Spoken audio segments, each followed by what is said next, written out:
இடி வந்து எப்படி வருதுன்னா, செந்தில் பாலாஜி, பொன்முடி, ஏற்கனவே தங்கம் தென்னரசு, எம்ஆர்கே பன்னீர்செல்வம் இவங்க பேர்லலாம் வழக்குகள்லாம் மறுபடியும் எடுத்திருக்காங்க. துரைமுருகன் வந்து 2 வழக்குலேருந்து விடுதலை ஆனார். சுவோமோட்டோவாக அதை வந்து எடுத்து மறுபடியும் வந்துடுச்சு.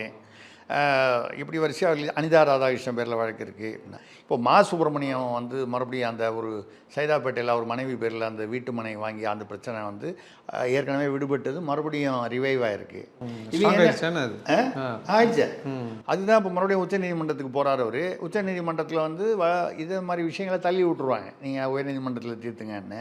சப்போஸ் அங்கே வந்து அதை வந்து திருப்பியும் எடுக்கலாம், ஒன்றும் தப்பு இல்லைன்னு அப்படி தான் சொல்கிறதுக்கு வாய்ப்பு இருக்குது. ஏன்னா மற்ற அமைச்சர்களுக்கு, திமுக அமைச்சர்களுக்கெல்லாம் அந்த உச்சநீதிமன்றத்துக்கு போனால் என்ன நிகழ்ந்ததுன்னு வரலாறு பார்த்தீங்கன்னா அதே தான் இவருக்கும் நடக்கும். இப்போது எனக்கு கிடைத்த தகவல் வந்து மா சுப்பிரமணியம் வந்து ஆளுநர் மூலமாக ஆளுநரிடம் வந்து தூது அமைச்சிருக்காராம். அந்த அளவுக்கு வழக்கு ஸ்ட்ராங்காக தான் இருக்குது. அந்த அளவுக்கு வழக்கு ஸ்ட்ராங்காக இருக்குது. இப்போ பயப்படுற இருக்கு. எந்த சமயமும் வந்து மா சுப்பிரமணியம் கைது. ஏற்கனவே ஞானசேகரன் அண்ணா பல்கலைக்கழகத்தில் வந்து யார் அந்த சார்னு ஒரு மாதிரியாக சில அமைச்சர்கள் பேர் அடிபட்டது.